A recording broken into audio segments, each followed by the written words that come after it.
তোফাজ্জল হত্যাকাণ্ডের মূল master mind হচ্ছে পদার্থবিজ্ঞানের শিক্ষক আলমগীর কবির সহযোগিতায়। সম্মানিত দর্শক শ্রোতা, পরম সৃষ্টিকর্তা যিনি অসীম দয়ালু, শুরু করছি তার নাম।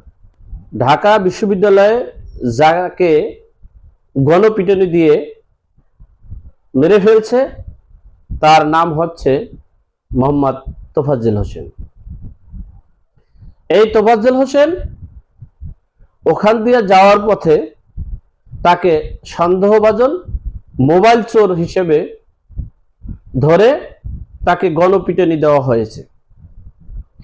এরই মধ্যে কিছু আন্তরিকতার লোক, মানবতার লোক থাকে, তারা তাদের কাছ থেকে ধরে সরাইয়া এরপরে ঢাকা বিশ্ববিদ্যালয়ের ফজলুল হক হলের ভিতরে নিয়ে যায়। সেখানে সে ক্লান্ত হয়ে পড়ে এবং বলা হয় তার দুপুরেও খায়নি, পেটে অনেক ক্ষুধা।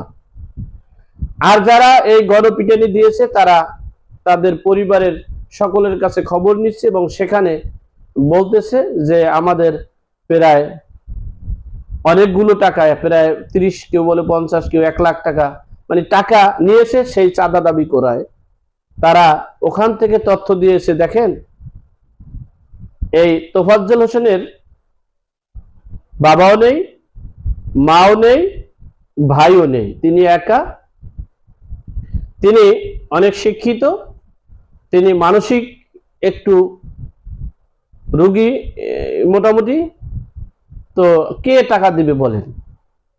মানে যারা গণপিটুনি দিয়েছে মোবাইল চোরের সন্দেহে, তারা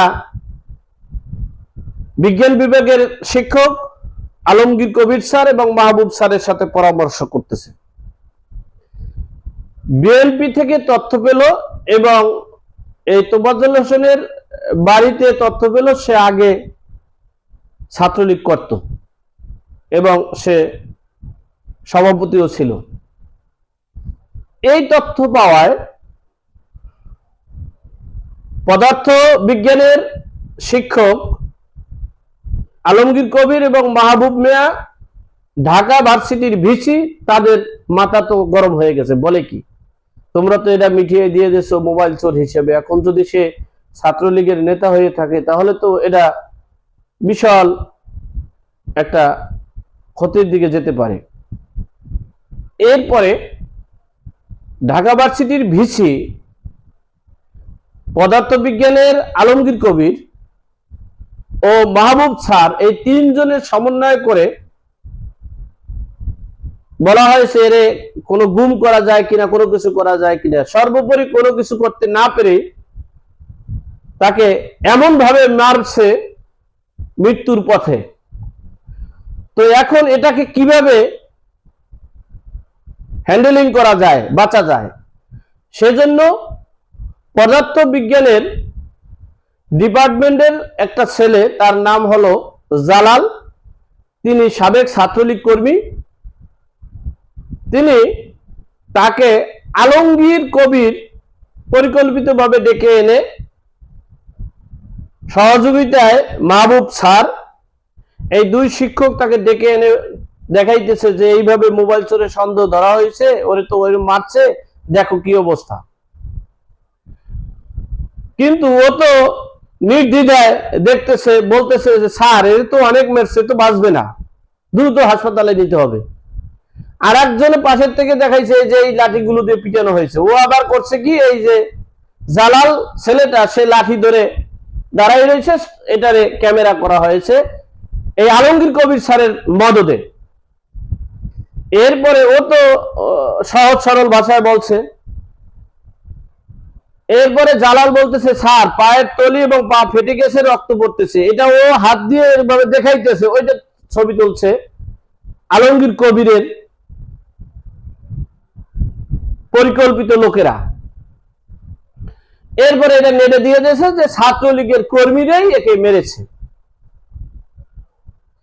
এরপরে এই ছাত্রলীগের উপরে এটাকে দোষারোপ করে এরপরে তারা বাঁচার তাগিদ করছে।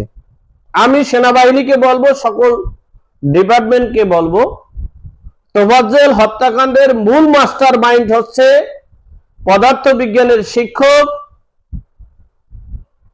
আলমগীর কবির সহযোগিতায় মাহবুব ও তাদেরকে লিড দিচ্ছে বিসি ঢাকা বিশ্ববিদ্যালয়ের। সুতরাং এই তিনজন মাস্টার মাইন্ডকে তলব করলে, অ্যারেস্ট করলে এই তোফাজ্জল হত্যার সকল ঘটনা উদ্ঘাটিত হবে। এরপরে জাহাঙ্গীরনগর বিশ্ববিদ্যালয়ের সাবেক ছাত্রলীগের সাংগঠনিক সম্পাদক মোহাম্মদ শামীম, তাকে পরিকল্পিতভাবে মারা হয়েছে, গণপিটানি দেওয়া হয়েছে। এরপরে তারা ওই বিশ্ববিদ্যালয়ের ভিতরে রাখা হয়েছে, সেখানে তাদের ভিসি এবং কিছু শিক্ষকের উস্কানিতে তাকে গণপিটানি দিয়ে হত্যা করা হয়েছে। অর্থাৎ এই দেশের সকল ভার্সিটিগুলো, সকল শিক্ষা প্রতিষ্ঠানে জঙ্গি হেফাজত, জামাত এবং দুর্বৃত্ত বিএনপিরা প্রধান শিক্ষককে নিয়োগ দিয়ে এই দেশের সকল মেধাবী ছাত্র যারা আওয়ামী লীগের সাথে সম্পৃক্ত তাদেরকে হত্যা, গুম এবং ধ্বংস করার পায়তারা করছে। তাহলে আমি বলবো, সেনাবাহিনীকে যে ম্যাজিস্ট্রেট ক্ষমতা দেওয়া হয়েছে সেটা হচ্ছে সকল অপরাধের সঠিক বিচার করা হবে। সে যে দলেরই হোক না কেন, সে যেখানেরই হোক না কেন, তাকে বিচার করার জন্য সেনাবাহিনীকে ক্ষমতা দেওয়া হয়েছে। তাহলে যেদিন ক্ষমতা দেওয়া হয়েছে সেদিন থেকে প্রতিটা ভার্সিটি প্লাস প্রতিটা জেলায় যে হত্যাকাণ্ড হইতেছে, সেটা কি তাদের ব্যর্থতা নাকি তাদের মদতেই এই জঙ্গি হেফাজত, জামাত এবং বিএনপির দুর্বৃত্তরা এই হত্যাকাণ্ড ঘটাইতেছে? এটাই এখন জাতি প্রশ্নবিদ্ধ। সুতরাং আমি বলবো, সেনাবাহিনী সহ সকল আইন শৃঙ্খলা রক্ষাকারীদেরকে বলবো, আপনারা যদি প্রত্যেকটা হত্যাকাণ্ডের তাৎক্ষণিক দৃষ্টান্তমূলক যে বিচার করতেন, তাহলে এই দেশে হত্যা, গুম, নৈরাজ্য এবং আওয়ামী লীগের নাম মুখে নাম উচ্চারণ করলেই তাকে গণপিটানি দিয়ে হত্যা করা হবে, এটা হতো না। আমরা দেশে গৃহযুদ্ধ চাই না, আমরা দেশে বিশৃঙ্খলা চাই না, আমরা দেশে অরাজকতা চাই না।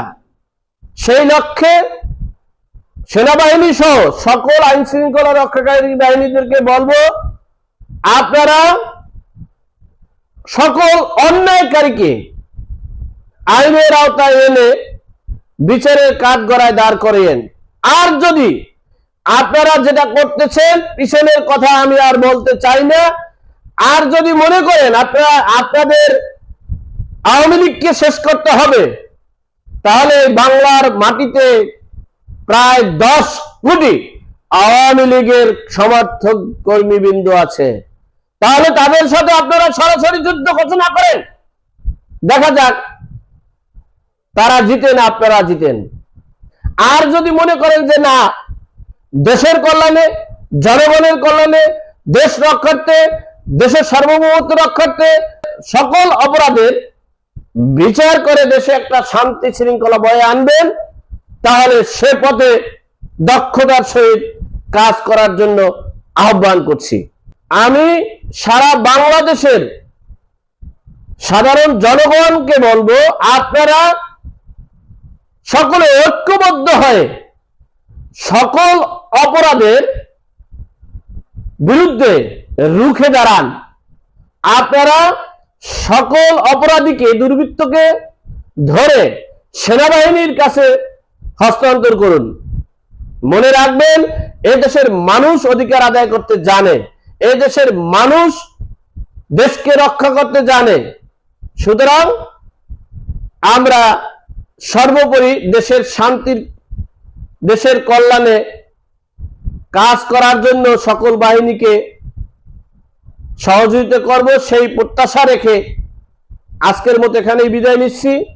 সকলে ভালো থাকবেন, ভিডিওটি শেয়ার করবেন।